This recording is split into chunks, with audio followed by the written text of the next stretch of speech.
So, ito pong parable of the talents ay isa lamang po siya sa mga parables na ibinigay ng Panginoon sa may Matthew 25. Tatlo po yan eh.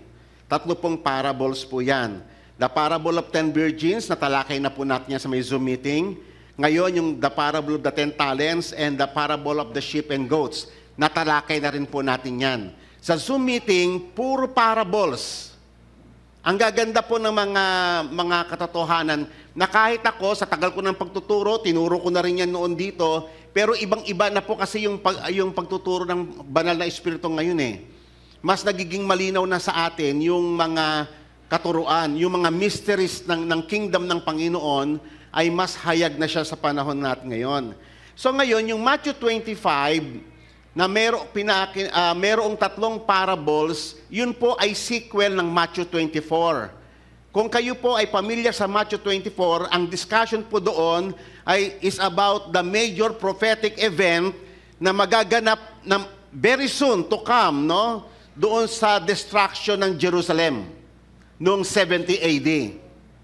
So bago ma-destroy, ito po ay naiprophesy na ng Panginoon 30 AD, bago pa ma-destroy ang Jerusalem noong 70 AD, may palugit pa na 40 years bago nangyari ito.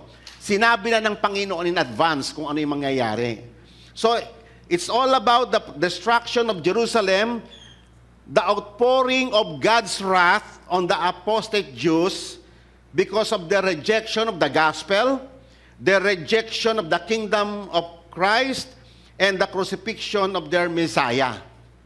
Yun po yung mga reason kung bakit dinestroy ng Panginoon ang Jerusalem.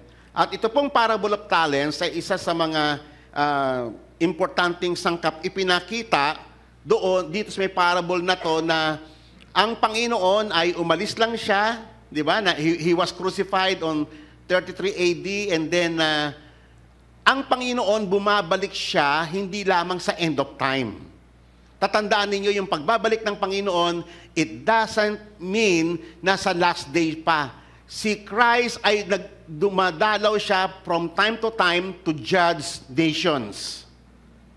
At isa na po yon sa kanyang pagdalaw sa Jerusalem na yung destruction ng Jerusalem noong 70 AD. Isa po yan sa visitation ni Christ. Okay. So ngayon, tatandaan po natin, every parable is about the kingdom of God. Ipinapakita sa mga parable yung mga mysteries, yung richness ng kingdom ng Panginoon. Sino yung mga heirs ng kingdom na ito? Kaya ang ganda pong pag-aralan ng mga parable, ang dami pong mga katotohanan tulad ngayon na ating pag-uusapan ngayon, napakayaman ng kanyang mga symbolism. Okay? Tatandaan po natin, ang pagkaunawa sa may parable is not through intellectual capacity. Hindi porke ikaw may pinag-aralan ka, ikaw ay nag-doctorate ka, ikaw ay nag-aral sa Harvard, maintindihan mo ng parable. Mismo si Enrile at saka si Mendoza, naalala nyo nung era of trial, inamin niya ni Mendoza, yung magaling na lawyer, di ba? Sabi niya ako, nag-aral ako ng kaya si Enrile, nag-aral pa sila sa Harvard, pero pagdating sa may Bible, di nila maintindihan yan. Kasi ang Biblia, especially itong mga parables sa ating pinag-uusapan, ay revelation ng banal na espiritu. Marami mga tao, tumitingin sila sa may Bible, pero hindi nila maintindihan. Bagamat matatalino sila sa mundong ito. Kasi ang parable, ang design ng parable is to conceal yung truth. Itago yung katotohanan sa mga unbeliever. Sa mga taong proud. Sa mga taong merong lumalaban sa truth ni Christ. Pero, nire-reveal niya ito sa pamamagitan ng Espiritu doon sa mga hinirang. So, yan po yung parable. Kaya nga sabi rito, to you it has been granted to know. Ang word na granted, ibig sabihin, hindi ito galing sa'yo. Ibinigay lang sa'yo. Okay? It is something bestowed upon us through the power of the Holy Spirit to understand what? The mysteries of the kingdom of heaven. Alam niyo naman po, yan ang talagang main theme ng pagbabalik ng Panginoong Yesus eh. The establishment of the kingdom of God. Kaya nga nung dumating pa lang si Jesus, yan na ang mga preaching nila John the Baptist, repent for the kingdom of heaven is at hand. Except a man be born again, he cannot see the kingdom of God. Puro kingdom of God. Yung tinuruan tayo sa Lord's Prayer, nalala nyo, di ba? Thy kingdom come, thy will be done on earth as it's in heaven. Seek ye first the kingdom of God and His righteousness, and all these things shall be added unto you. Ibig sabihin, yun dapat ang priority ng lahat ng Kristiyano. Kasi nandoon yung ating future, nandoon yung ating buhay, nandoon yung inaasam-asam ninyong blessing. Nandoon ang future pati ng inyong mga pamilya, ng inyong mga anak. Nandoon lahat yun. Kaya vital yan for every Christian to understand and to seek first and foremost sa lahat ng bagay, above all things, yung kingdom of God. Kasi by natural tendency ng tao, magpahanggang ngayon, even sa mga Kristiyano, ano ang kanyang priority? Ano ang kanyang pinakamimithi? Ano ang sinisik niya sa mundong ito? Worldly pleasures, not the kingdom of God. Totoo po ba yun? Yes, even Kristiyano, nakikita ko yan eh. Na mas treasure pa yung mga bagay sa mundong ito kaysa doon sa kingdom of God. Samantalang, iyon yung totoong treasure. Kaya nga yung parable of the hidden treasure, diniscuss natin yung doon sa may Zoom Bible study. It is a treasure na ang tanging makakakita lamang ay yung mga pinagpahayagan ng Panginoon. Pero sa iba, tingnan nyo ang mundo, treasure ba ang kingdom of God? No! Anong paki nila dyan? Sa kanila ang mahalaga yung kingdom ng mundong ito. Ang tao kasi, what's the difference between natural man and spiritual man? What's the difference between born again Christian and unregenerated people around us? Anong difference? Ang natural man ay nakatingin lang sa natural things. Ang spiritual man, guided by the Holy Spirit, nakikita niya yung mga spiritual things. Yan ang pagkakaiba. Kahit nga sa mga unos, pag tumitingin ka, hindi yung unos, kasi yung unos, yung typhoon, that is a natural phenomena. Pero yung mata ng Kristiyano, nakatingin siya doon sa supernatural, yung sinong may control ng typhoon. Amen po ba? That is faith. Iyan yung binigay ng Diyos sa atin na pananampalataya. Tumatagos yung mata natin sa mga bagay sa mundong ito. Kasi ang mundo lang, hanggang natural things lang sila. Ano lang yung pakinabang nila sa mundong ito? At dapat tayo mga Kristiyano, makawala tayo sa ganyan. Dapat ang mata ninyo tumagos, makita ninyo yung hindi nakikita ng ordinaryong tao. At ang tanging makakakita lang yan ay yung pinagkalooban ng Diyos ng pananampalataya. Through the power of the Holy Spirit. Kaya nga, nakita ninyo yung sa may John chapter 3, except a man be born again, he cannot see the kingdom of God. Amen po ba? Doon ka mag-start na makakita pag ikaw ay na-regenerate na. Ang tao, unless na ma-regenerate yan, wala yan nakikita. Ang nakikita niya lang yung mga nangyayari sa mundo. Ang nakikita niya lang yung mga patayan dyan, yung mga digmaan, yung crisis, yun lang nakikita niya. Pero hindi niya nakikita si God. Supposedly, ang Kristiyano ay open ang mata. Amen po ba? Okay. To you it has been granted as elect of God. Ipinagkaloob sa iyo ng Panginoon na maintindihan mo ang kingdom of God. Kung ninanasa-nasa mo siya, what if kahit na Kristiyano ka, hindi mo naman siya pinakamimiti sa buhay na ito. Hindi mo nakikita ang kingdom of God as a treasure. Paano mo yun maintindihan? Paano mo yun ma-appreciate? Kaya nga, karamihan sa mga parable ng Panginoong Yesus is about money. Di nyo ba napansin yun? It's about money. Why? Kasi yung money, binubulag ka eh. Yung possession, bubulagin ka niya. Na hindi mo makita yung reality ng kingdom of God. Kaya nga, ang warning ng Panginoon, over and over again, wina-warning nga niya yung mga tao na may mga malalaking possessions. So that makakita nila yung reality of God, the reality of the kingdom of God. At sabi ng Panginoon, to them, it has not been granted. Nakita niyo yung blessedness natin? Sa atin, you are candidate to understand the mysteries of the kingdom of God. Ang mga tao, kahit anuman yung marating nila sa may buhay, they are after sa names nila na mababanggit, they are after their diploma, their certificates, their trophies. Pero lahat ng iyan, pag namatay sila, they will all go to hell. Pero tayo, may kabuluhan na. Pag ang tao na sa Panginoon, may meaning na ang buhay niya, lahat recorded ng Panginoong Diyos. Alam niyo ba ang pagkakaiba natin sa mga unbelievers sa Day of Judgment? Kunyari, alam ko naman na nababasa ninyo yung Great White Throne Judgment. Alam kong familiar kayo dyan. Na kung saan ang mga pangalan ay mga aklat ay bubuksan na hatulan ng mga tao doon. And then finally, the Book of Life. Ano ang difference ng Kristiyano sa unbeliever? Ang unbeliever, hahatulan sila ayon sa kanilang magawa, according to their deeds. Ang Kristiyano, hindi siya hahatulan ayon sa kanyang gawa. Alam niyo ba yon? Kasi your sins are forgiven. Your evil deeds has been covered. Kaya nga yan sabi sa may Psalms, blessed are those whose sins are forgiven and whose transgressions are covered. May atonement tayo. You don't need to justify yourself because it is God who justify you through Christ.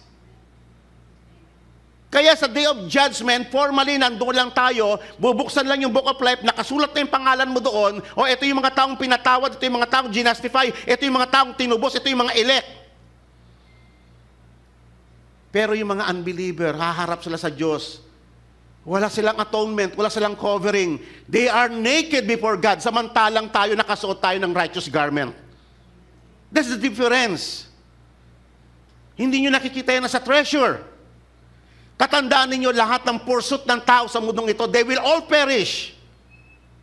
Gaano man sila kayaman, gaano man sila katanyag, ano man yung narating sa mundong ito, gaano man sila kapopular, they will all come, katulad ng topic natin, the rich man and the Lazarus. They will reduce into nothing, into hell. And that is their eternal portion. Pero ang Kristiyano, ibang-iba. Meron tayong eternal portion, si Christ. Si Christ ang ultimate reward natin. Sufficient na si Christ na reward natin for eternity. And then ito, sa may verse 12, ang meron ay mananagana pa at pagkakalooban pa ng mas marami upang siya ay managana. At ito binanggit din sa may parable of the talents mamaya. Because that is the principle of the kingdom of God. Ikaw na pagkatiwalaan ka ngayon sa kakaunting bagay na meron kayo ngayon. Whatever God na in-entrust sa inyo ay isa pa yan ay small things pa rin yan compared doon sa eternal na marireceive ninyo sa Panginoon. Yung inyong true inheritance ay hindi itong tinatangkilik nyo ngayon. Hindi yan. Kaya nga huwag kayong pababulag. Be wise. Abangan ninyo yung topic natin sa sunod na Sunday Zoom Bible Study. Tatalakayin natin doon yung the parable of dishonest manager. Mas maintindihan ninyo yung sinasabi ko. Yung tinatangkilik natin dito ay hindi pa iyan ang inyong mamanahin sa eternity. It is far beyond human imagination. Kaya pag ikaw na-deceive ka na akala mo kung ano man yung meron ka ngayon, iyan na ang lahat. No. It is nothing compared doon sa marireceive mo sa eternity. Amen po ba? Kaya be wise. Kaya nga yan ang panawagan ng Panginoong Yesus, be wise in handling kung ano man yung mga bagay na in-entrust sa inyo ng Panginoon. At huwag kayong padideceive. Bagkus maging wise kayo sa pag-spend niyan, it must glorify God. Amen? Kasi far beyond sa iyong imagination kung ano yung tatangkilikin mo na ibibigay sa'yo ng Panginoon pag ikaw ay natagpuan niyang faithful ka sa handling ng maliit na bagay na in-entrust niya sa'yo ngayon sa buhay na ito. Pero ang kakaunti ay aalisan pa. Wala nang matitira sa kanya pag tinapon siya sa impyerno. He is totally alone, stripped of all the blessings that God has given him habang siya'y nabubuhay sa mundo. Itatapon siya sa may lake of fire na mas masahol pa sa pulubi.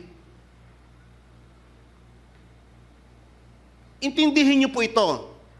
Ngayon, sa buhay na ito, nare-receive natin ang blessing ng Diyos, na-enjoy mo ang hangin, na-enjoy mo ang liwanag, na-enjoy mo yung mga pagkain, na-enjoy mo yung family, meron ka pang kapayapaan, may comfort ka na. Sa lahat ng iyan, wala na.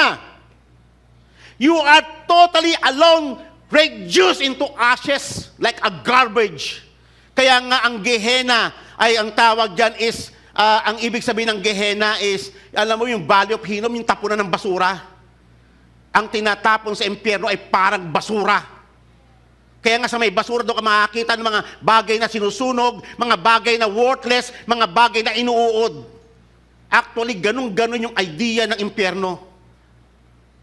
Itatapon ka doon as a worthless thing.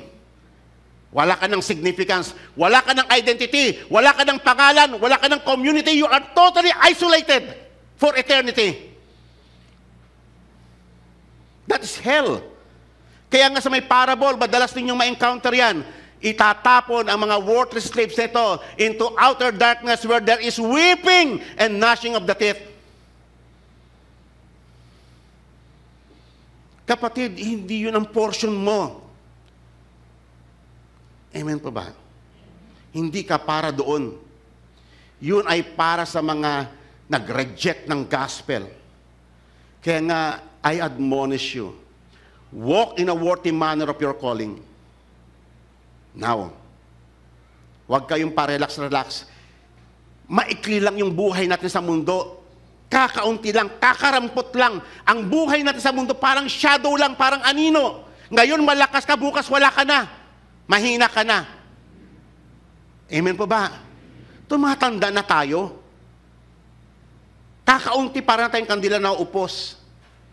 Pag hindi tayo naging faithful sa mga bagay na in-entrust ni God ngayon sa atin, ano ang aasahan mo sa Panginoon? Okay. Kaya nga nang sabi ng Matthew 11:25-26, and that time, Jesus said, I praise you, Father, Lord of heaven and earth, and you have hidden these things from the wise and the intelligent, and have revealed them to infants. Sino yung infants? Yung mga humble sa salita ng Panginoon. Yung parang bata pagdating sa salita ng Panginoon. They are willing to repent. They are willing to give up everything in exchange na makilala lamang ang Panginoon. Yes, Father, for this way was well-pleasing in your sight.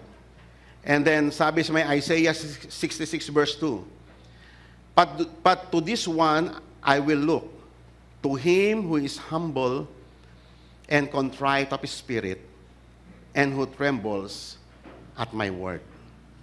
Amen? Nawa, kapatid, prayer ko sa inyo as a pastor of this church, lahat tayo marunong manginig when it comes to the Word of God. Sapagkat lahat ng mga palalo ay babagsak. Lahat na nagmamatigas will be broken down. Kaya mas maganda, humble yourselves before the Lord, embrace His truth, and never grumble, never doubt His truth. So ngayon, ang primary point ng parable is to teach yung kanyang mga anak about the value of preparedness and readiness. Ang tendency kasi natin, mga kapatid, madali tayong malinglang ng mundong ito. Madali tayong masway. Madaling makapture yung puso natin ng mga bagay na kumikinang sa mundong ito. Hindi po ba? Totoo yun? kung ano yung kumikinang sa mundong ito, you are fascinated, you have been distracted. Yan ang totoo. Ang Panginoon, over and over again, lagi niyang ini-instill sa mind natin yung value ng alertness, preparedness, readiness. Sabi niya nga, therefore be on the alert, for you do not know the day of the Lord coming. Naalala niyo sa may parable. Darating siya sa may panahon na hindi mo alam. He will visit us. Even yung final day ng kanyang pagbabalik, walang nakakalam nun. He will come like a thief in the night. Therefore, you also be ready, for the Son of Man is coming at an hour you do not expect. Amen po ba? Minsan dadalawin tayo ng Panginoon.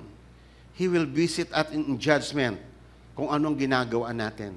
Kaya minsan, natatagpuan tayo naked. Natatagpuan tayo unprepared. Kaya nga po, isa po yung value, isang virtue po yan ng isang Kristiyano. Lagi siyang busy when it comes sa kaharian ng Diyos. Active siya. Active participant siya ng paglago ng kaharian ng Panginoon. Tanungin niyo po ang mga sarili ninyo, nasasaan kayo tuwing may pangangailangan sa Kingdom of God? Nasasaan tayo? Meron ka bang heart to participate in the propagation of the Kingdom of God? Tatandaan ninyo, isa sa mga major problem ng mga Kristiyano, na ako kitang-kita ko ito sa marami mga Kristiyano, pupunta lang siya sa Panginoon para makuha niya lang yung gusto niya. Pero when it comes doon sa may participation niya sa Kingdom of God, wala siyang paki. Hindi yun ang priority niya. Ang priority niya, ano yung mahihita niya kay God? Ano yung makukuha niya kay God? That is evil. For your information. We are called to work for the Kingdom of God. Sa mga parables, punong-puno ang mga parables ng ganong tagubilin. Binabalaan tayo over and over again. Magbantay kayo, maging alerto kayo kasi bibisitahin kayo ng Panginoon sa panahon na hindi nyo inasahan. Magbibigay tayo ng account settlement kay God.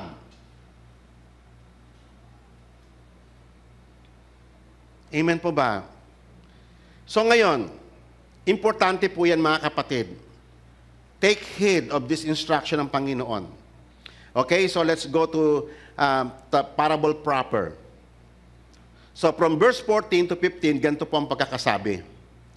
For it is just like a man about to go on a journey, who called his own slaves and entrusted his possessions to them. So, tayo yung mga servants na yon. Okay? Believers or unbelievers, lahat tayo ay tumanggap ng possessions ng Diyos. Hindi natin yun possession, kay God yun. Whatever you have right now, whatever you possess right now, ay galing yan sa Panginoon, hindi yan sa'yo. Isa sa matinding kabulagan na dumating sa mundong ito ay yung inaakala niya na dahil siya yung nagpagal sa kanyang kabuhayan, ay akala niya sa kanya galing ang lahat ng iyon. At ayaw niyang ipagamit iyon sa Panginoon. Yan yung obvious na message dito. We have to recognize na lahat, whatever it is, kung ano yung meron ka, na siyang pag-uusapan natin today, lahat ng iyan ay galing sa Diyos. Isa-isahin mo, hininga mo, paningin mo, pandinig mo, lakas mo na makalakad, kapangyarihan mo. Lahat ng iyan galing sa Diyos Pamilya mo, galing yan sa Diyos. Katalinuhan mo, kalakasan mo, authority mo, ano man yung narating mo ngayon, kay God galing lahat yan. For from Him, and through Him, and for Him are all things. Amen. At ang intention ng Diyos, kaya nga tayo binigyan ng mga gifts na ganyan, is for the building up of His kingdom in the family first, in the society, in the community, as well as in nation. Yan ang original purpose ng Panginoon. That's why He gave us talents. Okay. So, iba-iba ang degree ng pagbibigay ng master ng ating Panginoon sa atin. To the one, He gave 5 talents, and to other 2, and another 1. Each according to his own ability, and he went on his journey. Isipin mo, no? Alam ng Diyos eh. Kaya ito lang binigay niya sa iyo kasi alam niya, yun lang yung kaya mo.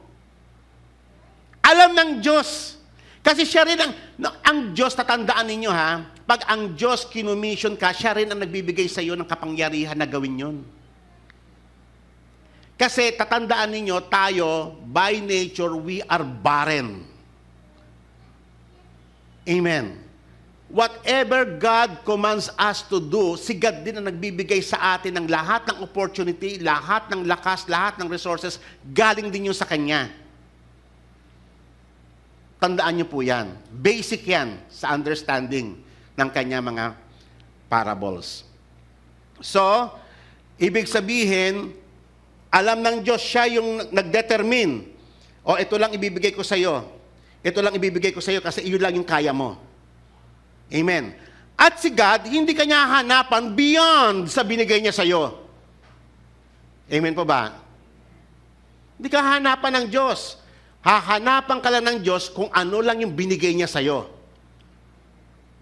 Malinaw po ba mga kapatid? According to each man's ability. So, in other words, mga kapatid, ang ating Panginoon, kinukumpara niya yung kanyang kingdom, kung papaano siya nagmudmod ng iba't ibang gifts sa tao upang magamit ito, supposedly, for the building up of His kingdom. That's the main purpose kung bakit niya nilikha ang tao, bakit niya nilikha ang daigdig. What's the meaning of all this? Bakit mayroong hangin? Bakit may mga puno? Bakit may mga hayop? Bakit may ulap? Bakit may lahat ng ganito? Saan galing lahat yan? Lahat ng iyan galing sa Diyos. Ginawa yan ng Diyos at para yan sa Kanya. Ang linaw-lin niya sa mga scriptures. Ginawa yan ng Diyos para sa Kanya. At ang tao, pinili niya na maging maging representative niya. The only creature na nilikha niya ayon sa Kanyang wangis, ang tao. Special, obra maestra ang tao.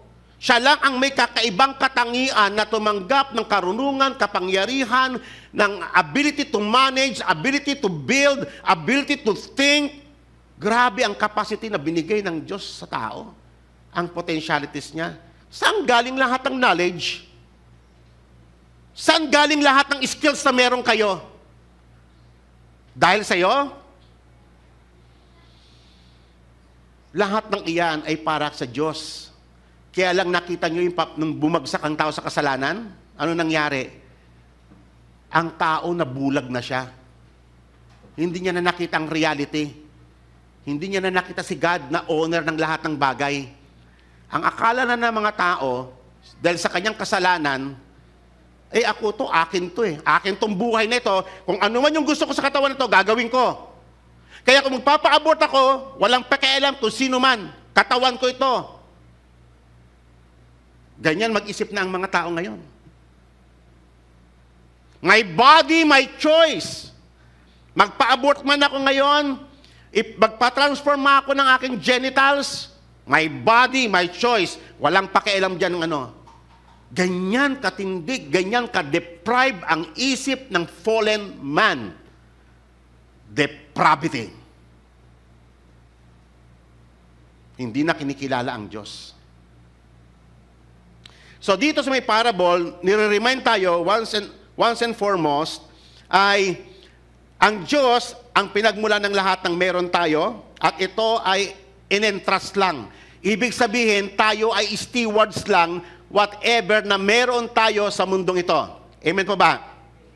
Pangalawa, Ini-expect ng Panginoon yung careful management ng resources na in-entrust niya sa atin. Amen po ba? Careful, wise management ng resources na in-entrust niya sa atin. Tandaan niyo po yan. Ine-expect yan ng Diyos. Ine-expect din ng Diyos ang return of investment, ROI, in terms of accounting. Maghahanap ang Diyos ng return. Nag-invest siya ng significant amount, substantive amount, considerable amount. Nag-invest siya. Ikaw kayo nga mga kapatid, mag-invest na kayo ng large amount kung hindi kayo mag-expect ng something in return. Of course, si God, na siyang pinagmula ng lahat ng bagay, nag-expect siya. Ang Diyos, all throughout mga parables, He always expects fruit. Hindi mo pa napansin yon? Sa mga parable, nag-expect siya ng fruit. Amen po ba? Maghahanap ang Diyos. Don't think na ang Diyos ay katulad ng mga sa Greek mythology. Huwag yung akalain na gano'n ang Diyos ng Biblia. Ang Diyos ng Biblia ay mag-a-account settlement sa ating lahat. Kaya nga minsan, it remains a puzzle to some people na paano ang basis ng judgment ng Diyos? As simple as that. Ano bang tinanggap po sa Panginoon? O, doon kanya hatulan. Doon kanya hanapan. Alang man, hanapan kayo ng magandang boses kung hindi ka naman niya binigyan ng magandang boses. Tama? Tama po ba? Hahanapan ka kung ano yung in-entrust niya sa'yo. Kaya kapatid, huwag ka na maghanap ng bagay na wala sa'yo. Ang tignan mo, ano yung meron ka sa ngayon? Ang Diyos mag-expect siya ng return. Nag-invest siya sa buhay natin eh. Ang dami niyang binigay sa atin. Minsan sa pag ako'y nag-handle ng mga Bible study, minsan, pag nataon na may birthday, laging tanong sa akin, Pastor, pag-pray mo nga ako, kasi birthday ko ngayon eh. Okay, ano naman ang prayer mo? Long life, prosperity, good health.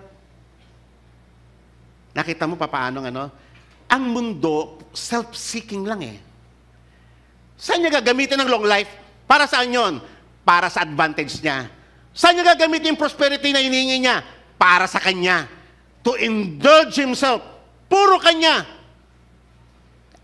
Tatandaan ninyo, ang tao, selfish yan by nature. Selfish, self-centered, self-seeking. Ang Christianity, hindi po ganyan. Ang mga elect, hindi po ganyan. Tayo ngayon ay God-seekers na. Si God na ang piniplease natin, hindi na ang sarili natin. Si God na ang gino-glorify natin sa lahat ng meron tayo, hindi na yung sarili natin. Si God na ang enjoyment natin, hindi na ang mundong ito. Amen po ba? Okay. So ang Panginoon mag-expect siya, kaya tayo ay, nung binigyan niya tayo ng talents, kasama dyan yung wisdom, binigay ng Panginoon. Yung ability to manage, galing yan sa Panginoon. Amen? So, ine-expect ng Panginoon na mag-exercise tayo ng diligence and a high level of responsibility in handling those resources. Ine-expect yan ng ating Master. Okay?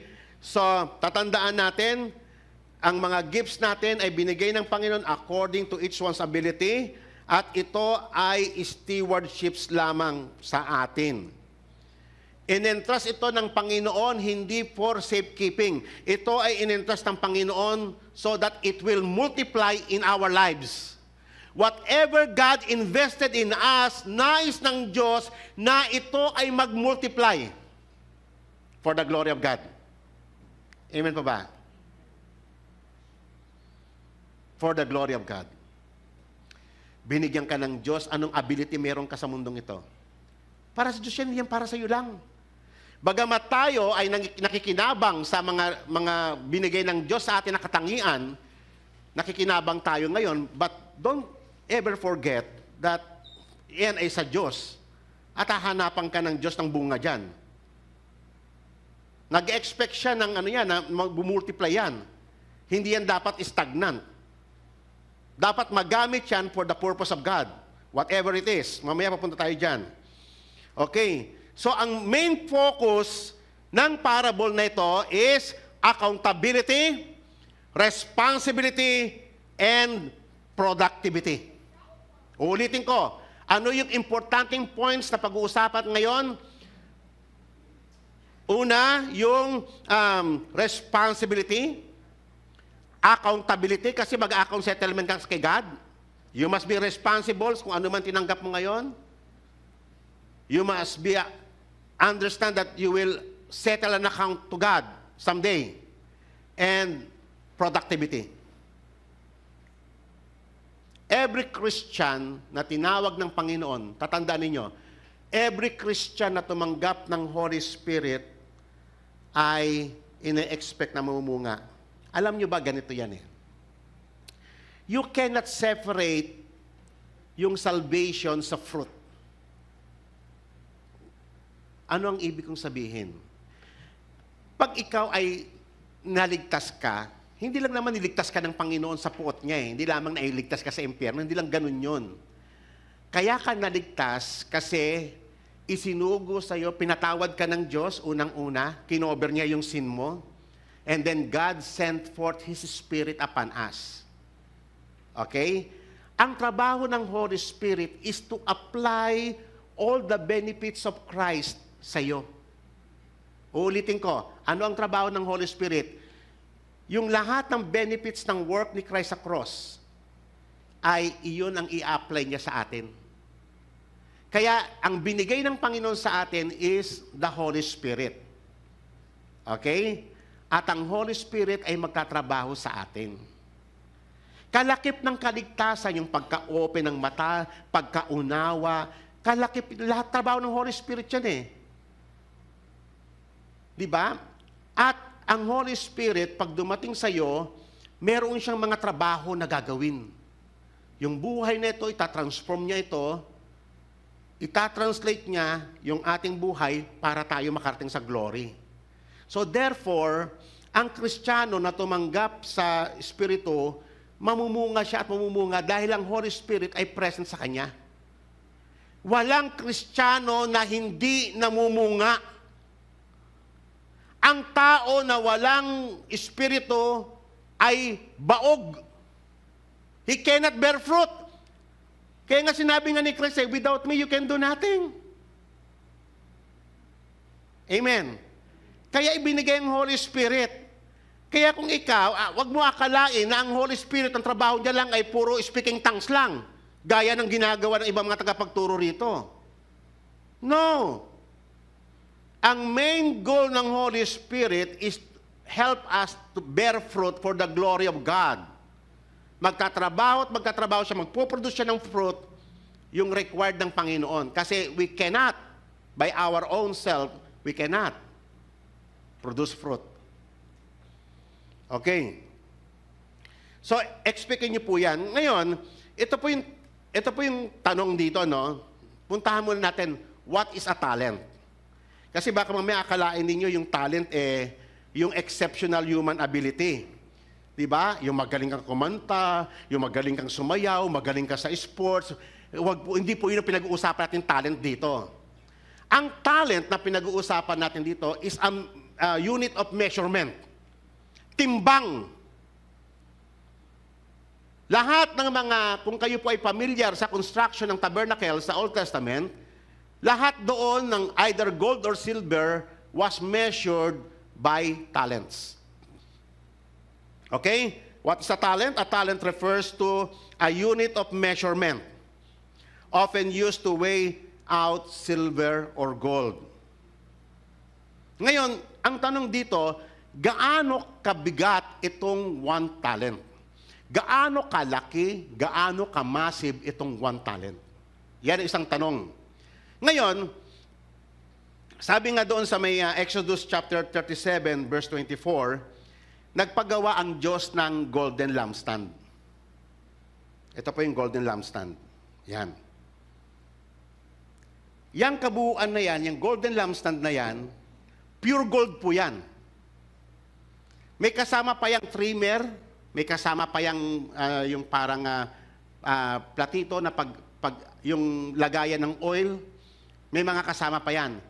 Yang kabuuan ng lahat ng lampstand na yan, kasama yung mga utensils niya, is 1 talent. Sabi nga sa Exodus 37 verse 24, of a talent of pure gold he made it with all its utensils. So, lahat, 1 talent. Ganun kamasib yung 1 talent. Ang bigat. Ito ay tumitimbang ng 125 pounds or 56.699 kilograms. Ganun kalaki yung 1 talent. Ngayon, so, ang 1 talent of gold is equals to 56.7 kilograms. So, as of November 5, 2024, tinignan ko yung price per gold per gram is $88. O, ilan po yan? So, ito ay kilograms ito. So, i-convert mo muna sa grams. Times 1,000 yan. So, ang 56.7 kilograms times 1,000 equals 5,670 grams times $88. So, ayan po yung halaga niyan sa dollars. Yung 1 talent of gold. So, 4,989,600 dollars. So, sa peso ay 294,236,710 pesos. Paano mo kikitain yung 290 million? Magkano kinikita mo sa isang taon? Ikaw ba ay kumikita ng 1 million? Ha? Sino ito yung sumasahod ng $500 million a year? Wala pa.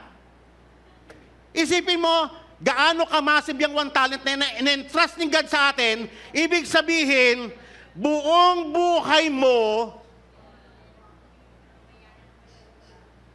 kulang pang kabayaran sa in-entrust ng Diyos sa atin.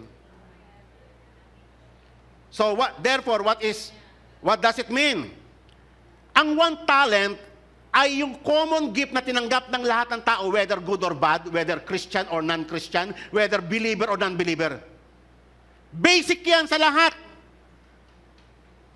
Okay? Nagbigay si God sa atin ng unang-una ng buhay. Gaano yung presyo ng buhay na tinanggap natin? Tumanggap tayo ng abilities, tumanggap tayo ng authority, tumanggap tayo ng possessions, at may degree pa yung mga authority, ha? Iba yung sa presidente, iba yung sa senador, iba yung sa congressman, iba yung sa kapitan, iba yung sa judge, iba yung sa police, iba yung sa mga teacher. May mga authority tayong lahat. Basic yan. In varying degrees.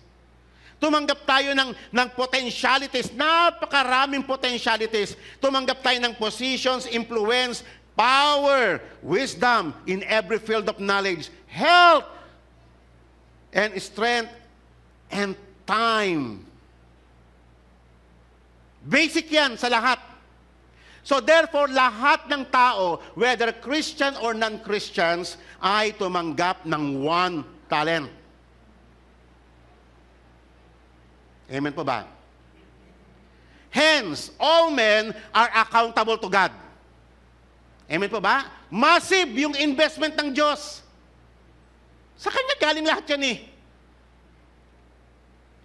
Hence, all men are accountable to God for proper disposal of these gifts on the day of judgment. Okay. So, tatandaan po natin, ang 1 talent, it represents God's common gift to all mankind. Whether you are good or bad, lahat ng tao basically are God's stewards. Amen po ba?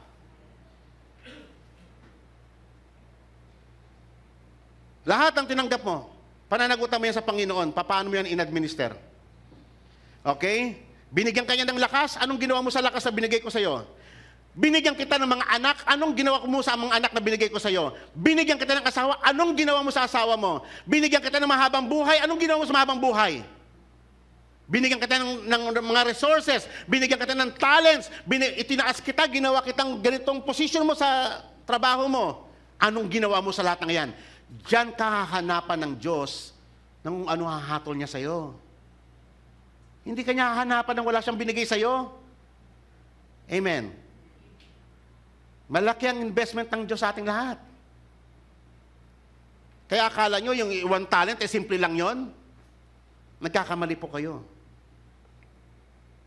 Ngayon, ang basic purpose ng investment na to ng Diyos sa atin, nung nilikha niya tayo, benesto niya ang lahat ng ito sa atin. Buhat pala nung pinanganak ka, nandyan na yan. Nade-develop lang yan habang ikaw ay lumalaki. Kaya lang nang bumagsak ang tao sa kasalanan, na blanko siya. Nawala si God. Nawala yung purpose, bakit siya may ganun. Hindi niya na tinanong sa sarili niya, bakit kaya ako may lakas ako? Bakit kaya ako nakakapaglakad? Bakit kaya ako nakakapakinig? Bakit kaya ako nakakakita? Bakit kaya may kapangyarihan akong gawin ito? Bakit may skill ako na magkarpintero? Hindi mo muna natanong yun eh. Saan galing yun? Buong akala ng tao, kanya lang yun. At para lang yun sa kanya. Nakita niyo kung gaano kahalaga yung isang Kristiyanong nakakilala sa Diyos? Meron siyang karunungan. Nabasa niya sa may Bible eh. Kay God pala yun. Steward lang pala tayo at tayo'y mananagot sa Diyos one day. Amen pa ba? So ngayon, supposedly, itong mga gifts na ito, ang primary, original purpose ng Diyos, kaya niya binigay ito, is for the building up of a family under God, a society under God, a community under God, and a nation under God. Yan ang basic purpose ng gifts. Amen. Pero ganyan ba ang nangyayari ngayon? Para ba sa kingdom? Binigyan kayo ng Diyos ng mga trabaho para ba sa kingdom of God? Binigyan kayo ng resources ng Diyos para ba yan sa kingdom of God? O para na lang sa iyo yan? Pag ganyan ang way of thinking mo, kapatid, mag-isip-isip ka. Maraming parables ang Panginoon, hindi lang ipo ito. Marami pa. Meron pang parable of 10 minas. Meron pa yung parable ng shrewd manager about stewardships. Na doon ipinapakita niya talaga doon na si God, kanya yun, hindi yan sa'yo. At darating yung day na sinet niya to settle an account. Kaya nga mapalad yung tao, yung Kristiyanong katrabaho sa kaharian ng Diyos. Mapalad yung Kristiyano na nasa puso niya yung kingdom of God. Mapalad yung Kristiyano na intindihan niya ito. Okay? So ngayon, mapalad kayo kung nire-recognize ninyo si God ang nagmamay-ari ng lahat ng meron kayo. At mapalad kayo pag ino-honor ninyo si God kung ano man yung meron kayo ngayon. Hindi nyo sinasarili. Hindi kayo nagiging madamot para sa Panginoon. Isipin nyo, pagdamutan nyo ang Panginoon. Sa Kanya galing pati hininga mo, yung lahat ng lakas mo. Kaya ka naka-apply sa trabaho, kaya ka nagkaroon ng trabaho, hindi dahil sa ikaw mabalidad ka. Si God ang nagdala sa iyo doon. Siya ay nagbigay ng favor sa iyo sa mata ng iyong manager na tanggapin ka. Si God ang nag-develop ng lahat. Mula nag-aaral ka, si God lahat yun. Tatandaan niyo yung verse na yun. For from Him, and through Him, and for Him, are all things. Pag nakalimutan niyo yung verse na yan, kapatid, delikado ka. Akalain mo na ikaw lang yan. Kasi ma-abilidad talaga ako eh. Magaling talaga ako eh. Ma-impluwensya talaga ako. Yung sobrang bilib sa sarili, delikado yan. Amen. So, mga kapatid, God must be glorified sa buhay natin. In whatever we receive from Him, He must be glorified. Siya ang ultimate purpose ng ating existence. In the first place, bakit ka nabuhay? Kung hindi dahil sa Kanya. The biggest error of man is to deny that God is the true owner of whatever he has in this life. That is the greatest error of man. Yung i-deny niya ang Diyos. At akalain niya na siya lang yon. Mas pag-uusapan pa po natin to sa sunod na Zoom Bible Study. I invite you all na pumunta kayo. Okay? So, immediately, the one who had received the 5 talents went and traded with them and gained 5 more talents. While the other, in the same manner, the one who received 2 talents gained 2 more. Isipin nyo kapatid kung ang lahat ng tao ay tumanggap ng basic common gifts, ang Kristiyano tumanggap siya ng doble. Alam niyo ba yon? Doble ang tinanggap ng Kristiyano. Why? Kasi twice tayong pagmamay-ari ng Diyos. Una, nilikha ka niya, pagmamay-ari ka niya. Amen? Kaya lang anong ginawa natin? Nung nagkasala tayo, binenta natin yung ating sarili sa kasalanan. Naging slave tayo ng sin. But because of the mercy of God, tinubos tayo ng Diyos. Binili ulit tayo. Sa inong term ng Bible, He purchased us by the blood of the Lamb. Kaya nga si Christ, namatay siya as a ransom to redeem us. Siya na nga may-ari, niredeem ka pa niya. Twice tayong pagmamay-ari ng Diyos. Ano ang kalalagayan ngayon ng Kristiyano? Una, meron kang taglay-taglay na common gifts na sa lahat ng tao. Basic yan, pati sa inyo meron. May tinanggap ka pa. Tumanggap ka ng Espiritu Santo eh. Kaya sabi ko nga sa inyo, nung dumating ang Holy Spirit sa inyo, nagkalakip yung special gifts, yung tinatawag na spiritual gifts, tumanggap ka rin noon, kapatid. Amen. Ako, ano yung spiritual gifts ko? Nakakapag-preach ako, nakakapag-aral ako, I'm able to understand by the power of the Spirit. I'm able to preach by the power of the Spirit. That's my spiritual gifts. Doble ang tinanggap ko. Kayo din, doble rin tinanggap nyo. Lahat ng elect, lahat ng redeemed, lahat ng naligtas ay tumanggap ng 2 gifts. Mas mataas yung spiritual gifts. Ano man yung tinanggap mo, earthly things or spiritual things, parehas siya na dapat mag-glorify si God sa buhay mo. Ang tanong kapatid, nangyayari ba yan sa buhay mo? O hanggang ngayon, selfish ka pa rin sa iyong sarili? Ayaw mong ipagamit sa Diyos yung mga bagay na binigay niya sa'yo. Kasi anong reason mo? Busy kasi ako sa bahay eh. Yung anak ko kasi, yung labada ko kasi, yung negosyo ko kasi, hindi ba? Hanggang ngayon mga Kristiyano, ayun pa rin ang philosophy niya. Nakakalungkot. Kaya tuloy na nagiging unproductive when it comes to the kingdom of God. Buti pa sa may bahay, productive eh. How about sa kingdom of God? Puro excuses, walang katapusang excuses. Kaya nga sa mga parable niya, nilagay niya talaga yung mga excuses eh. Sorry kasi bagong kasal ako eh. Sorry nakabili kasi ako ng lupain, titignan ko muna eh. Sorry kasi nakabili ako. Puro excuses. Hanggang kailan ka magbibigay ng excuse? Akala niyo ba kay God valid yung excuses mo? Hanggang kailan ka titigil dyan sa excuses mo? Ang Diyos, hindi niya kailangan excuse mo. Ang kailangan niya, bunga. Hahanapan kanya ng bunga. Amen po ba? Why? Kasi binigyan ka ng Holy Spirit eh. Ang Holy Spirit, tayo nung wala pa tayong Holy Spirit, baog tayo. We cannot bear fruit. Pero nung tumanggap ka ng banal na Espiritu, naging productive tayo. Nakita niyo yung vine tree, the parable of the vine and the branches? Si God the Father actively na nagtitrim para ma-assure na may bunga. Ini-expect ng Ama na mamumunga ka. And then yung puno ay si Jesus Christ. Tayo yung sanga. O nasaan yung Holy Spirit doon? Yung Holy Spirit, yung dagta. Siya yung lahat ng benefits ni Christ dinadala sa mga branches. Ang Holy Spirit is the silent person, the silent agent na nagtatrabaho sa ating kalagitnaan. Amen. Kaya it is very impossible na hindi ka mamumunga. Kasi kiniklaim mo na tumanggap ka ng Holy Spirit eh.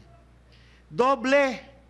Doble ang trabaho natin kasi doble yung tinanggap natin sa Panginoon.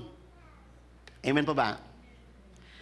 Mapalad kayo mga kapatid na kayo masisipag sa kaharian ng Panginoon. Mapalad kayo na mga hindi madamot sa kaharian ng Diyos. Mapalad kayo. At kayo naman mga kapatid na hindi pa kayo nagpa-function sa inyong role. You claim to be Christian. Pero wala kang direct involvement sa kingdom, sa progress ng kingdom of God. Eh, yan yung pinaka-main goal, kaya ka binigyan ng Diyos ng gift eh. Para mag-function ka sa kingdom niya.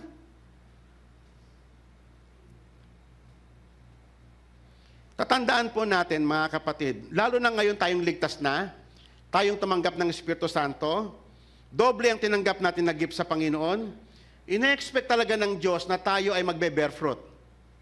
Ine-expect ng Diyos na mabibuild yung ating family, unang-una yung ating family, para sa Panginoon, yung ating society, yung ating church, yung ating community, at yung impact nito sa whole nation. Amen. Ine-expect ng Diyos yan. At ang Holy Spirit din, ang nagbibigay sa atin ng wisdom. How to manage. Hindi po ba? Ang Holy Spirit ang nagtuturo sa atin paano ka magiging prudent sa iyong responsibility para mo siyang mapapalago. Kaya nga lagi sinasabi ng Bible, do not resist the Holy Spirit. Do not grieve the Holy Spirit. Nagtatrabaho siya, pinapram ka niya eh. Teka muna, mamaya ka na, busy pa ako.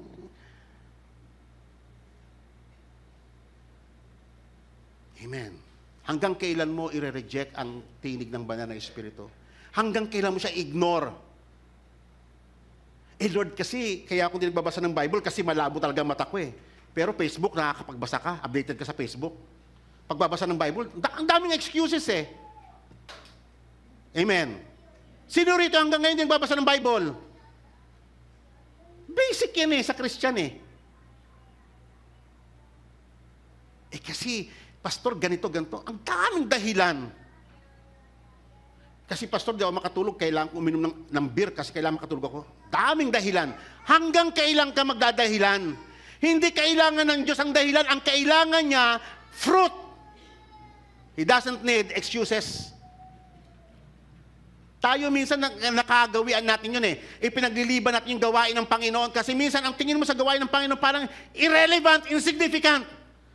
Akala mo kids lang yan, akala mo simpleng bagay lang yan, akala mo pagko-computer lang yan. Lahat ng iyan is for the kingdom of God. Amen po ba? Huwag niyong pabayaan yan. Ano man yung in-entrust ni God sa inyo na trabaho, maging masipag kayo. Tatandaan ninyo, ang hardworking ay pinagpapala ng Diyos. Hardworking. Amen po ba? Yung unbeliever nga na hardworker pinagpapala ng Diyos. How much more yung Christian? Maging hardworking tayo sa ating mga tinanggap natin sa Panginoon. Kami na alam niyo sa aming pag-aaral, wala na kaming ginawa kundi mag-aral. Hindi para i-exalt ang aming mga sarili, but that is the reality. Halos wala na kaming time para sa aming mga sarili, kundi aral kami ng aral, araw-araw. Mamaya mag-aaral na naman ako. Ang mind ko, prepare ng topic, 2 topic sa umaga, topic sa gabi. Just to prepare you. Just to equip you. Ang tanong kayo, anong ginagawa ninyo? Anong ginagawa niyo sa gift na binigay ng Diyos sa inyo? Amen? Ang Diyos ang nagbibigay sa atin ng lahat ng kakayanan na kailangan natin. Tulad ng Ephesians chapter 4, and He Himself gave some to be apostles, some prophets, evangelists, pastors, teachers, for the equipping of the saints for the work of ministry. So nakita niyo yung purpose, ano? I-equip daw kayo, meron siyang i-raise na pastor dito, tulad ko, na i-raise kayo para kayo ay maging functional sa kingdom ng Panginoon for the work of ministry. Amen? Amen po ba? For the edifying of the body of Christ, till we all come to the unity of the faith and the knowledge of the Son of God, to a perfect man, to the measure of the stature of the fullness of Christ. Darating tayong lahat ng ganyan dahil sa yung faithful preaching of the Word of God. At kayo din dapat, ina-expect din ng Panginoon maging faithful din kayo. Kasi kami, buong buhay namin, buong isip namin kayo eh. Makater kayo, mag-progress kayo sa may faith. Kayo din, may duty rin kayo, may responsibility na nagagampanan nyo rin sa church, sa mga naglilingkod, sa mga ano, huwag kayong maging madamot. Amen. Amen pa ba? Okay, maging madamot. We work hard. Mag-work din kayo ng maigi.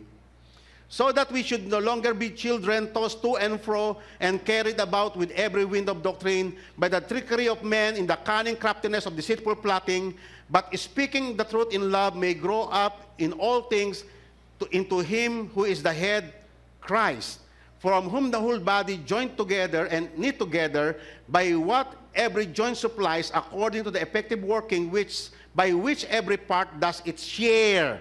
Every part does its share. Amen. Bawat bahagi. Kung kamay ka, kamay ka. Kung paa ka, paa ka. Kung liver ka, liver ka. Huwag ka mag-function as kamay, liver ka eh. Amen. Exaggeration, pero that's the reality. Ano yung gift na binigay sa'yo? Doon ka hanapan eh. Amen. Every part does its share, causes growth of the body for the edifying of itself in love. Isipin nyo lahat tayo nagpa-function. Isipin nyo nga yung inyong katawan. Meron lang isang body na hindi mag-function sa katawan mo. Gaano kahirap? What if kunyari yung pancreas mo hindi mag-function? Kunyari yung hilalaki mo lang sa paa hindi mag-function. Ano mangyayari? Ano kaya isang araw yung siko mo hindi mag-function? Kanan pa man din. Eh doon ka susubo. Isipin mo yon. Ano mangyayari pag hindi ka mag-function? What is the effect sa body? Minsan tayo ganyan, hindi nagpa-function eh. Tumatanda na tayo. Nauupos na tayo na parang kandila, wala ka pa rin ginagawa. Para tayong kabuti, kung di pa kumidlat, hindi ka makikita rito. Kung wala pang typhoon, hindi ka pa may manalangin. Amen. Mag-function tayo, gaya ng nararapat, kasi hindi tayo baog. There are variety of gifts, but the same Spirit. There are differences of ministries, but the same Lord. There are varieties of activities. Kaya nga mawawala yung dahilan eh. Eh, pastor, kasi hindi ako pastor eh. Wala akong kakayanan mag-preach. O, hindi meron kang definitely may tinanggap kang iba. Hindi ka preacher eh. Eh, kahit naman pigain mo sarili mo, talagang you are not able to preach. Eh, hindi lang naman preaching ang trabaho sa kingdom of God. There are varieties of gifts. Amen. Wala kang dadahilan. Amen po ba? Tatandaan ninyo, tumatanda na tayo. Hindi ka na kasing bata noon. Amen po ba? Ibig sabihin, indication, malapit ka na. Amen. Hindi naman problema yung kamatayan. Lahat naman tayo mamatay tayo. Pero ang tanong doon, pag humarap ka na ba sa Panginoon, ready ka na ba? Ano ba yung response ng Diyos na kakaharapin mo? Minsan mga ibang nakakalungkot ng ibang kapatid natin hanggang ngayon, pagdalo pa lang problema na eh. Pagdalo pa lang ha. Problema na. Hindi niya ma-establish yung sarili niya. Kaya nga minsan hinihimo ko kay kapatid, do your responsibility. I-connect mo yung sarili mo sa body. Kasi one body tayo eh. I-connect mo. May responsibility ka eh. Huwag mong i-detach yung sarili mo. Huwag ka magpakalayo-layo. Huwag ganun. Baguhin mo yung mga attitude mo hanggat may panahon pa. Hindi lahat ng panahon nasa sa atin, merong day of account settlement. Magugulat ka na lamang. Bigla ka na lang titirik dyan. Wala ka na magagawa. Hindi naman yung panahon ng kamatayan mong issue. Ang issue, ano yung ginawa mo? Nung nabubuhay ka pa, where do you spend all the resources that God has given you? There are varieties of activities, but in the same God who works in all in all. But manifestation of the Holy Spirit is given to each one for the profit of all. For to one is given the word of wisdom through the Spirit, to another a word of knowledge through the same Spirit, and to another faith by the same Spirit, another gifts of healing by the same Spirit, and so on and so on. Varieties of gift, according kung ano yung decision ng Holy Spirit sa atin. At once na ikaw ay binigyan ka ng Holy Spirit, expectin niya na mamumunga ka. Meron kang gagawin sa body ni Christ. But to one, the same Spirit works. Nagtatrabaho ang Holy Spirit. Who works all these things, distributing to each one individually as He wills. Walang makapagdadahilan kay God. Hindi papasa kay God yung mga excuses na binild mo para sa iyong sarili. And don't ever dare that. Nahaharap ka sa Diyos with your excuses. Ngayon pa lamang, i-resolve mo na yan kay God before it's too late.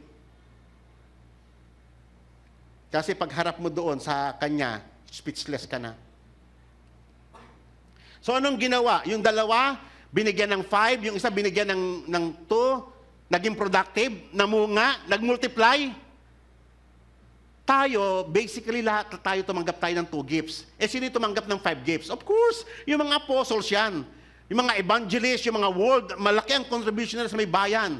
Yung mga great writers ng mga libro, mga Christian books, malaking contribution para sa buong mundo. Eh sila yung mga tumanggap ng 5 talents. Ang taas din ang demand ng Diyos sa kanila. Ang binigyan ng mas marami, hahanapan ng Diyos ng mas marami. Amen? Kaya tatandaan ninyo, hindi kayo hahanapan ng Diyos nang wala siyang binigay sa iyo. Amen? Tignan ninyo itong nag-iisang talent, ha? The one who received 1 talent went away and dug a hole in the ground and hid his master's money. Okay, so ito na yung day of account settlement. After a long time, the master of those slaves came and settled accounts with them. Yan na. So, the one who had received 5 talents came up and brought 5 talents, saying, Master, you entrusted 5 talents to me. See, I have gained 5 more talents. Wow. Amen? Yan yung mga apostles. Yan yung mga tinawag ng Panginoon sa malalaking gawain. Ako, wala pa ako sa kalingkingan ng mga yan. Andito pa lang ako sa local church. Pero yung mga yan, malaki ang trabaho niyan when it comes sa kingdom ng Panginoon. Malaki ang contributions nila. Pero nakita mo, no, ang tatandaan ninyo, sabi ko sa inyo kanina, it is the Holy Spirit ang nag-enable sa atin to bear fruit. So therefore sila, ito yung mga taong ito na tumanggap, gaano man karami, ang Holy Spirit multiplied din yung works ng Holy Spirit sa kanila to produce fruit. Amen? And then, another, sabi ng master, well done, good and faithful slave. You were faithful with a few things, I will make you ruler over many things. Wow. Ibig mong sabihin, itong tinatangkilik mo ngayon, hindi pa yan eh. Hindi yan, kapatid. Huwag kang padidisib na iyan na. Lahat yan. Huwag kang padidisib. Mas may greater things pa sa pagbabalik ng Panginoong Yesus. Mas maintindihan nyo yan sa may Bible study natin, yung parable of the dishonest manager. Huwag kayo mawawala doon. Mas may enhance yung inyong understanding tungkol sa may parable na ito. Okay? Enter into my joy. Okay. So also the one who had received 2 talents came up and said, Master, you entrusted 2 talents to me. See, I have gained 2 more talents. So the same remarks, well done, good and faithful slave. You were faithful with few things, I will make you ruler of many things. Enter into the joy of your master. Ang sarap, kapatid, ano? Pag ganyan yung remarks ng Diyos sa iyo, What if, humarap na kayo dyan, hinanapan ka ng Diyos ng bunga. Tapos attendance pa lang, pagdalo pa lang ng every Sunday, problema mo na eh.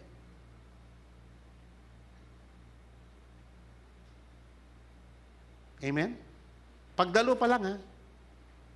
Pagbabasa lang pa lang ng Bible, problema na. Sa tingin mo, ganyan ang sasabihin sa'yo ng Ama? Paglaharap mo sa Kanya. Hanggang ngayon, problema pa rin na. Magbibigay ba ako ng tithes o hindi? Magpapalabunutan ka pa. Hanggang kailan mariresolve yan, kapatid? Tumatanda na tayo. Malapit na tayong humarap sa Kanya. How I pray, kapatid, na lahat tayo, ganito ang magiging remarks ng Diyos sa atin. Amen? Kayong mga faithful sa stewardships.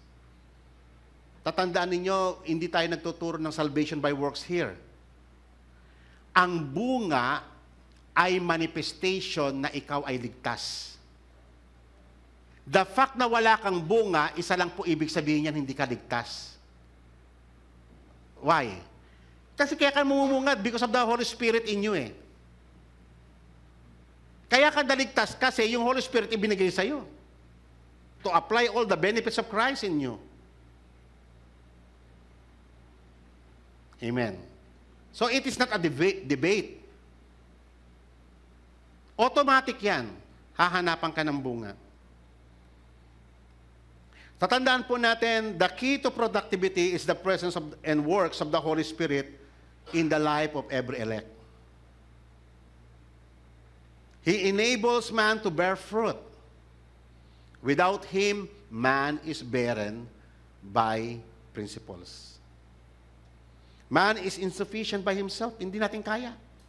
Without the help of the Holy Spirit. Okay? Therefore, it becomes obvious that unproductivity means the absence of the work of the Holy Spirit in a person. Bakit ka walang bunga? Isa lang manifestation yan. Wala sa iyong Holy Spirit. Amen. Bakit yung iba namumunga?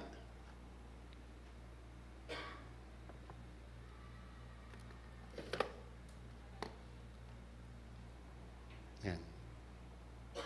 Bakit yung iba namumunga? Bakit ikaw hindi ka namumunga? Tanongin nyo. Isang church lang naman tayo. Tumanggap tayo ng the same Spirit. We have one God. Bakit yung iba namumunga? Bakit yung iba hindi? Di ba? Di ba kayo magtaka nun? Bakit kayong iba very active? Bakit ikaw wala kang participation? Why?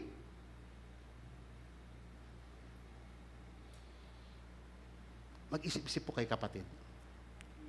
Talaga nga ba na kayo ay ligtas? Tatandaan nyo, ulitin ko yung principle ng salvation. Yung fruit o yung good works is not the cause of salvation, but the effect of it. Kaya ka namumunga dahil nasa sayo ang Espiritu, dahil ikaw ay ligtas. Ulitin ko po yan lagi, principle na yan. And then ito na po, yung wicked and lazy slave. And the one who had received 1 talent came up and said, Master, I knew you be a hard man, and you reap where you did not sow, and gathering where you scattered no seed. And I was afraid and went away and hid your talent in the ground. See, you have what is yours. Ano ang implications ng, kita niyo excuses? Inaccuse niya pa yung master niya. Inaccuse niya pa ng injustice and unfairness. Kita mo kung gaano ka-evil ang tao. Actually, ito, kitang-kita mo yung behavior ng unbeliever. Yung unbeliever, hindi niya kinikilala si God na pinagmula ng lahat ng kanyang tinatangkilik. Ang philosophy ng unbeliever, ako nagpagal nito eh, trabaho ko to, ako yung nag-ano rito, ako yung, yan. Nire-reflect niya lang kung ano yung mind ng isang unbeliever. Ng isang taong depraved ang pag-iisip. ng isang taong hindi tumanggap ng Espiritu. Kitang-kita mo sa kanya. Sa halip na sigad pang sinisisi niya. Alam niyo ba sa impyerno, ang impyerno is a place of no repentance. Ang repentance is offered to us ngayon. In hell, wala nang repentance. Alam niyo ba kung ano yung gagawin ng mga tao sa impyerno? Habang siya ay tormented doon day and night, he will curse God. He will curse God habang siya nandoon sa impyerno for the rest of his life. It was written in the Bible. Yun ang gagawin niya. Nakaganon siya lagi kay God. Kasi yung puot ng Diyos nandun na sa kanya araw. Wala nang mercy, wala nang grace. Yung puot na, yung face ni God na puot, yung wrath of God, araw-araw niya yung nararanasan. Sa kanyang sufferings, in his agony, where there is weeping and gnashing of the teeth, grabe niya, lagi niyang kinakurse si God, araw-araw. Wala nang repentance doon. Repentance is offered right habang ikaw may hininga ka pa. Tandaan niyo ang kapatid.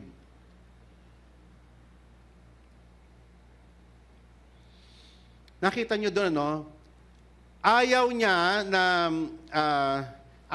na makiisa doon sa purpose ng kanyang master. Ayaw niya. Na isipin mo, siya nga naman magpapagal, tapos yung master niya lang makikinabang. Di ba? Di niya matanggap-tanggap yun. Ako nagpagal nito, dapat para ma-enjoy lang ito ng pamilya ko, ma-enjoy ko lang dapat ito. Itong bibigay sa gawain ng Panginoon. Yan ang implications ng kanyang That is the mind of the unbeliever. Kasi sa kanya, sa mind niya, unfair yun. Ako magbibigay ako sa gawain ng Panginoon. Unfair yun para sa kanya. Ako, papagamit ko yung skill ko, yung time ko, yung resources ko, yung aking facilities, yung aking papagamit ko sa kanya. No way. Kaya kung may ganun kayong hint sa inyong puso, kapatid, na ayaw mo ipagamit whatever na meron kayo sa Panginoon, mag-isip-isip ka. Kasi yan yung idea netong wicked na ito na slave. Hindi niya matanggap-tanggap yung sa puso niya. Kasi buong akala niya, siya nagpagal nun kaya ko naman naipon tong ganito karaming kayamanan dahil masipag ako mula nung bata ako. Maaga ako pupunta sa may trabaho. Uwi na ako nagpagal nito Bakit ko bibigay ko lang sa Panginoon? May ganyan ba kayong kaisipan? Kaya nga alam nyo ba, sa may Bible, ang daming passages na ina-address niya yung puso ng mga mayayaman. Tayo, marami tayong kapatid na mayayaman, pero ako, witness ako doon na talagang ang puso ninyo sa Panginoon. Talagang saludo ako doon. Pero ang approval ay hindi lang po kayo mag-approve niyan, si God. Amen? Hindi po ako mag-approve ng inyong gawa. Si God po ang mag-approve kasi merong day of account settlement yan kasi naalala niyo yung parable ng widow, yung nagbigay ng alm? Di ba? Binigyan niya kusing lang Nakita ng Panginoon. Nakita mo yun. Nakita mo yung yung widow na yan. Marami rin nagbigay Marami rin nagbigay pero ang binigay nila, barya lang. Hindi talaga yung nire-require ng Panginoon.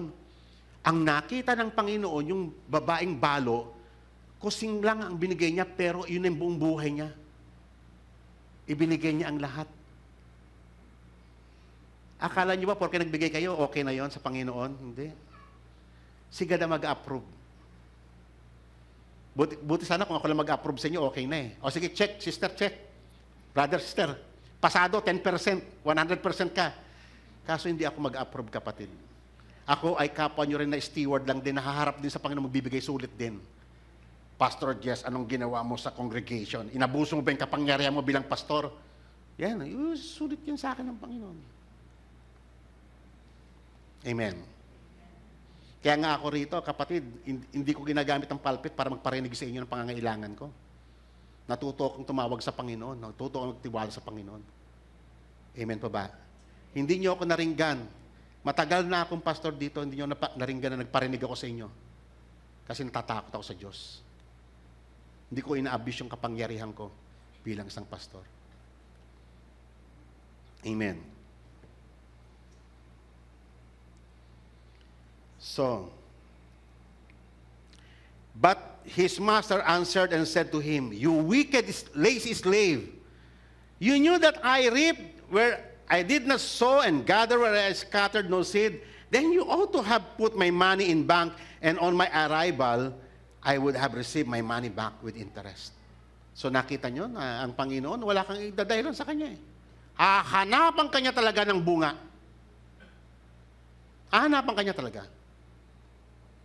And then, ito na po yung judgment. "Therefore, take away the talent from him and give it to the one who has 10 talents. For everyone who has, more shall be given, and he will have an abundance. But from the one who does not have, even what he does shall shall be taken away." Kanina nabanggit siyang kina doon sa Matthew 13 kanina eh. That's the principle. Ang mayroon, dadagdagan pa pag faithful ka sa na-entra sa inyo, meron ka ngayon, mananagana ka pa. Hindi ka malulugi. Amen po ba? Hindi ka malulugi. Lahat ng binigay mo sa Panginoon, you cannot outgive God. You cannot outgive God. Sinabi kasi ng Panginoon Diyos, magbigay ka, tatanggap ka rin, ibabalik talaga sa iyo yan. Kasi principle yan ng Panginoon eh. Bagamat hindi dapat ganun ang motive mo. Ay, magbibigay ako kasi babalik sa akin ni God, siksik-lig ito mga pa. Huwag naman ganon. Talagang by principle, ang Panginoon, pag nag-respond ka sa Kanya, pagpapalain Kanya talaga. Pero wag yun na maging motive mo kasi yun ang ginagamit ng mga prosperity preacher. Magbigay kayo, babalik sa inyo, siksik, liglig at umaapaw. Amen? Bagamat totoo yun, pero wag yun na maging motivation nyo. Gumampan kayo sa Panginoon, maging faithful kayo sa Panginoon kasi ang Diyos pagpapalain din kayo. Mananagana kayo. You cannot outgive God. Amen? Pero yung wala, yung madamot sa Panginoon, ayaw mong paggamit sa Panginoon, alam nyo ba ang katulad nyo para kayong Dead Sea? Alam nyo ba yung Dead Sea? Tignan nyo yung map ng Israel. Tignan nyo yung map ng Israel. Sa gitna ng landmass ng Israel, sa gitna merong river, Jordan River. Galing sa north ang tubig, dumaan sa Sea of Galilee, tapos Jordan River uli, tapos ang bagsak niya sa Dead Sea na. Fresh water yun. Fresh water yung sa river. Hindi mo ilang toneladang tubig ang dumadaloy doon araw-araw, kada segundo. Ang daming tubig nun. Pagdating sa Dead Sea, nagiging sobrang alat. How come na yung fresh water naging very salty? One of the saltiest water body on earth. Why? Kasi wala nang outlet ang Dead Sea. Wala na siyang outlet. Pagbagsak sa kanya ng fresh water, nag-evaporate na lang, kaya puro minerals na naiwan, puro asin. Tone-toneladang asin. Walang outlet eh. Tanggap lang siya ng tanggap sa Panginoon. Lord, more. Pero wala naman siyang outlet. Hindi siya nagagamit for the glory of God. Nagiging Dead Sea siya. Huwag po maging ganun ang ugali natin. Maging productive tayo. Binipagpala ka ng Panginoon, maging pagpapala ka rin sa gawain ng Panginoon. Maging pagpapala ka rin. Pag sinolo nyo lahat ng biyaya ng Panginoon, hindi yan makakabuti sa inyo. Amen. Ang judgment ng Panginoon, throw that worthless slave out of darkness in that place where there will be weeping and gnashing of the teeth. Amen po ba? That is hell. That's a punishment. Uulitin ko, hindi po, ang parable na to, hindi niya tinuturo ang by works. Salvation by works. Like ko nga po sinasabi sa inyo, ang fruits, ang pamumunga o ang productivity ay resulta ng presence ng Holy Spirit sa buhay natin. Amen? Kung ikaw ay ligtas, mamumunga ka. Kasi ang ibinigay sa iyo na espiritu ay hindi espiritu ng kabaugan, kundi isang espiritu ng productivity. Nawa makatulong sa inyo ng malaki ang topic natin sa araw na to. At purihin ng Panginoon, tayo pong lahat ay tumayo at tayo po'y manalangin. Hallelujah. Purihin ka, Panginoon, sa iyong mga salita sa araw na to. Salamat sa iyong inspirasyon. Salamat, O Lord God, na kami po'y kinahabagan mo. At tinuturuan mo kami to remind us, O God, once again, na ang lahat ng mayroong kami ay mula sa iyo at nakamtam namin ito sa pamamagitan mo at ang lahat ng ito ay para sa iyo. Lord, naiintindihan namin sa pamamagitan ng mensaheng ito na isang araw, you will visit us for account settlement. You require us, O God. You have given us all these things so that kami ay maging productive. You have given us the spirit of wisdom and understanding na kami, O Lord God, ay maging prudent in the administration of whatever you have entrusted to us. May you find us faithful, Father God. Nawa, ang mga salitang ito ay manatili sa puso ng iyong mga hinirang at sila ay magkaroon ng banal na pagkatakot sa iyo. At sila, Panginoon, ay inihiling ko na patawarin mo sila sa kanilang mga kasalanan. Patawarin mo sila sa kanilang mga pagkukulang, Panginoon. Lord, marami sa amin ang guilty, O Lord God, sa mga salitang ito. Lord, we repent, O God. Have mercy on us, O Lord God. Forgive our sins. Imulat mo po ang aming puso't isipan so that, O Lord God, when the time, O Lord God, na kami haharap na sa iyo, you will commended us, O Lord God, like yung mga taong tumanggap ng 2 talents and 5 talents. Bless us, O Lord, and we worship you, Father, in Jesus' name. Amen. God bless you all.